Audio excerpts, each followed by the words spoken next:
Hello, it's Buxton the Red, and today I'm doing a bit of a show and tell of a video game what I have bought. Actually, a video game I backed on Kickstarter when it first went up. This is Amplitude on PS4. It's the literal successor as well as spiritual successor to Amplitude from the PlayStation 2, which was the sequel to a game called Frequency on PS2, which was arguably the predecessor to Guitar Hero, Rock Band, and that modern era run of rhythm action music games.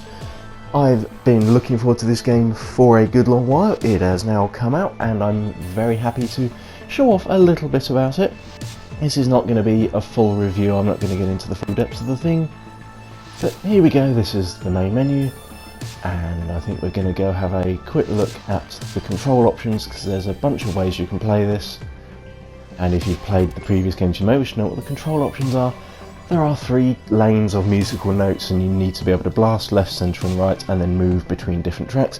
On the default controls, you use L1, R1 and R2 to blast left, centre and right, and then either left stick or D-pad to seek between the lanes to move to the next track that has any notes available to be played. And in a moment, this video, which I recorded a moment ago and now I'm recording commentary on top of, will move forward and just skip round, so you can play more left-handed controls in which you use L1, L2 and just R1. A few different versions. There is a one-handed control set for if you only wish to only have use of one hand for gaming. This game has you covered. You can do everything bounced down to stuff. If you played Rock Band Blitz on Xbox 360 and I think on PS3, there's a control style here that mirrors that as well, and there's one which gets rid of the L2 R2 triggers if you'd rather use L1 R1 and then square or X to blast the center notes.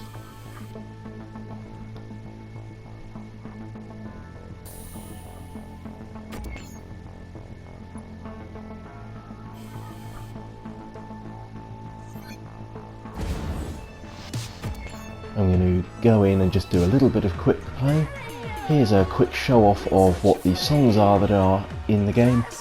It's very much like the music in Frequency. Most, if not all of these, are songs you've not heard of from elsewhere. It's full of music to suit the game rather than licensed tracks from recognised artists. This isn't DJ Hero, Guitar Hero, Rock Band with licensed music like that. Even the original Amplitude had more licensed music. This music is very much like Frequency. It's stuff that suits the game. If you enjoy rhythm action games which aren't licensed music, then you'll be happy with this. If you really need licensed music and are only here to karaoke along and jam along with existing music you've heard of, this might not be the game for you, and that's okay.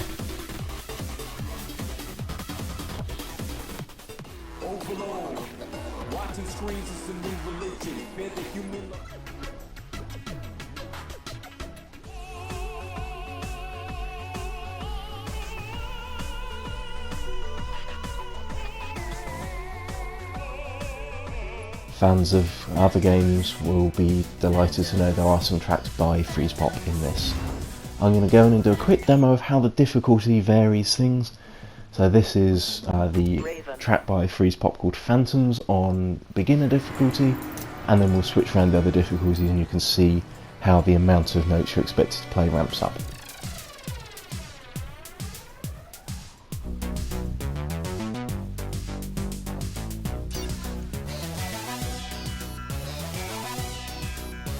If you have played Rock Band Blitz or Rock Band on Tour on PSP, this will look quite familiar, because they're all from the same developer.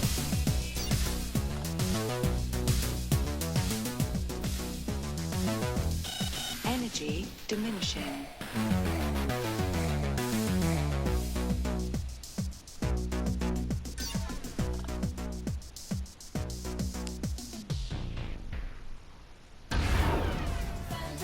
Then we'll ramp the difficulty up to intermediate, go back into the same song, and you'll see that the workload is picked up. There are different art styles of these nano blaster vehicles that you can select. It makes no gameplay difference, it's purely visual. soon as you're up to intermediate, there's a few more notes to be played. There's a bit more to be done, but it's not quite really running you ragged. Yes, if you've got much of a sense of rhythm, you'll probably do alright with this once you get the hang of the controls.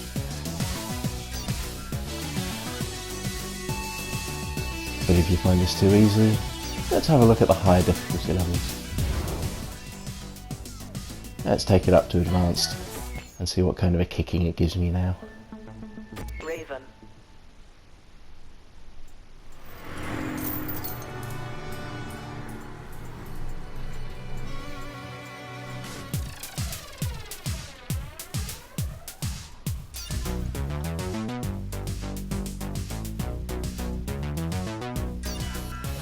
As you can see, the amount of note symbols, whatever this game calls them, is picked up quite a bit. There's quite a lot of work to be done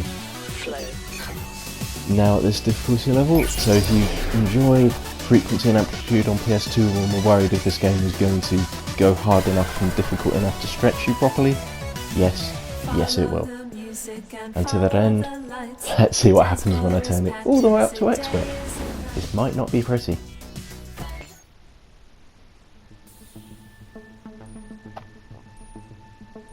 Chops.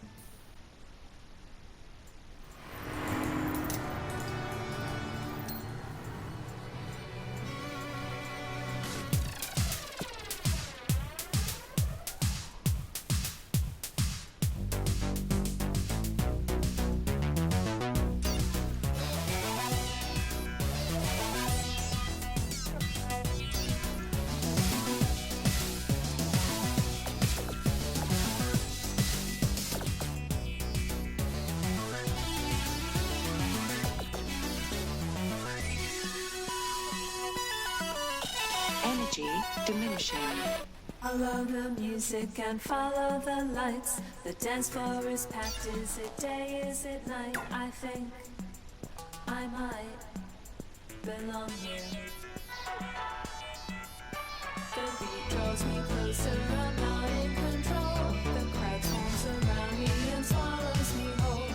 Ghost empty faces as far as see. They keep on dancing and look right through me. Energy restored. Phantoms, phantoms, phantoms. I have to admit, I was very impressed that I made it that far. A few at various points down the songs, you do get checkpoints where it will refill a bunch of your energy, providing you make. But nevertheless, if you run all the way out of energy and keep failing, it will just throw you out. Just like that. And that has been my quick look at and quick Amplitude on PlayStation 4. Big stretch. Ooh. And this has also been a first experiment for me using the share button on my PS4 pad to do the video recording, and then using the free Sony Share Factory app to do this edit and put the transitions in, and then go back and record this commentary after the fact. Share Factory is, well, it's not a fully featured video editor. A few things are a bit annoying. If you can record yourself commentating while you play the game live, but then you can't edit the volume of that separately to the game audio, and I found that came out really quietly, which is why I've redone to do a commentary recorded afterwards. Thanks very much for watching. I hope you enjoyed this, and that's all from me. Bye bye.